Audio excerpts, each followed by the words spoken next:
দেখো একাদশ শ্রেণীর ভর্তি কিন্তু শুরু হয়ে গেছে। তোমরা ভর্তি হতে চলেছ একাদশ শ্রেণীর আর্টস বা কলা বিভাগ নিয়ে। তো এদের মধ্যে এখন নেই, অনেকের চিন্তা পড়ে গেছে যে সাবজেক্ট কোনটা নেবো কোনটা নেবো না। তো অনেকে সংস্কৃত সাবজেক্টটাকে অনেকে নিতে চাইছো না। সংস্কৃত নিতে না চাওয়ার দুটো কারণ, একটা হচ্ছে 7-8 সংস্কৃত পড়েছি, ওইসব নড়া আমার একদম ভালো লাগে না, অতএব বিচ্ছিরি সাবজেক্ট নেব না। দ্বিতীয় কারণ, সংস্কৃত পড়ে কি হবে, সংস্কৃত নাকি একটা মৃত ভাষা, এটা পড়ে কি হবে। এই ভিডিওটা তাদের জন্য। প্রথম বলি সংস্কৃত কেন পড়বে। দেখো আজকাল আর্টসের যেসব সাবজেক্টগুলো আছে সেগুলো পড়েও যা হবে, সংস্কৃত পড়েও তাই হবে। আজকাল সংস্কৃত পড়েও সব কিছু করা যায়। তাছাড়া একটা অন্যদিকও আছে, সংস্কৃত বিজ্ঞানের কথা বলে, সংস্কৃত চিকিৎসার কথা বলে, সংস্কৃত আয়ুর্বেদের কথা বলে।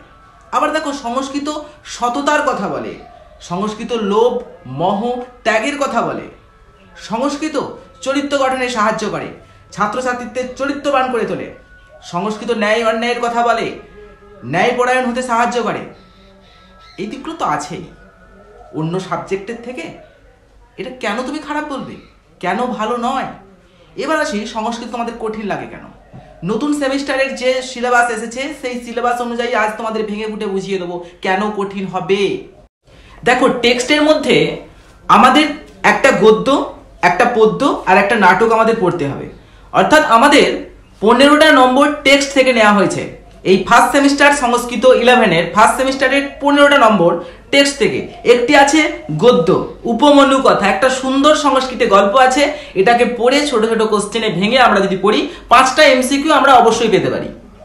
আমাদের একটা বর্ষা বর্ণনম আছে। রামায়ণকে অবলম্বন করে রামচন্দ্র লক্ষণ যখন সীতাকে অন্বেষণ করতে যায়, সীতা উদ্ধারের ঠিক আগেটাই, তখন সেখানে একটা বর্ষা বর্ণনমের কবিতা আমরা এখানে পাই, বাল্মীকি মুনি আমাদের দেন। সেই কবিতাটা পড়ে আমরা তার ছোট ছোট কোশ্চেন পড়ে আমরা কিন্তু 5 নম্বর এমসিকিউ প্রশ্নের উত্তর দিতে পারি। একটা আছে গল্প, একটা নাটক আছে যার নাম কৃপণ কপালি, একটা সুন্দর শ্রীজীব নাইতীর্থের একটা দৃশ্যকাব্য বা নাটক আমরা পেয়েছি, সেখানেও 5টা আমরা এমসিকিউ করতে পারি। অর্থাৎ টেক্সটে আমরা 15টা নম্বর এমসিকিউ পাবো।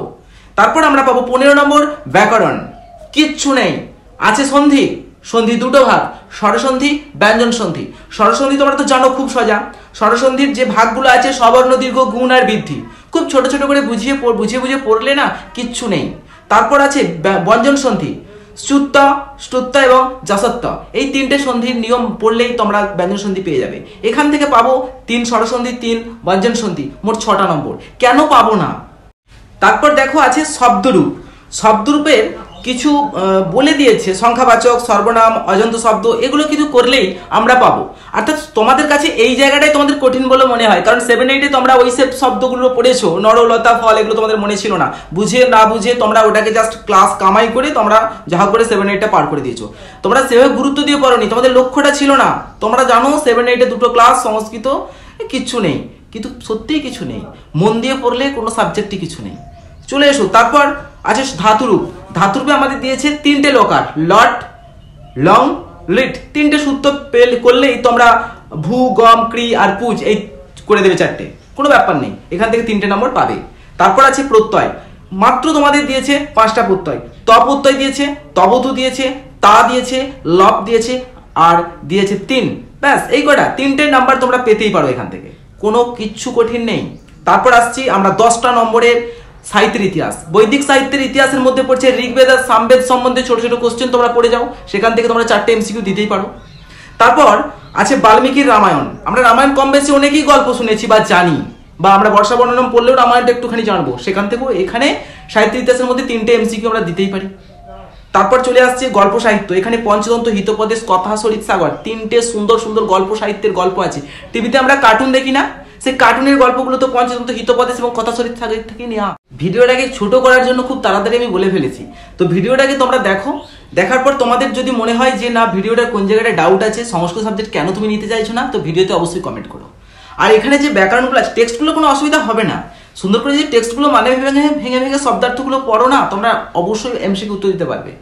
আর সাহিত্যের ইতিহাস তো তোমাদের বলতে হবে না, এটা গল্প আছে, বেদ সম্বন্ধে কিছু জানবে, এটা জানাও হলো ভারতের ঐতিহ্যকে, প্লাস পড়াও হলো। এখান থেকে এমসিকিউগুলো তোমরা পারবে। আর রইল বাকি 15টা নম্বর ব্যাকরণ, সন্ধি বলো, শব্দরূপ বলো, ধাতুরূপ বলো, প্রত্যয় বলো। এগুলো যদি তোমাদের কোনো অসুবিধা হয় আমি আস্তে আস্তে ভিডিও করে দেবো, খুব ছোট ছোট করে বুঝিয়ে বুঝিয়ে ভিডিও করব, তোমাদের অবশ্যই ভালো লাগবে এবং তোমরা বুঝতে পারবে।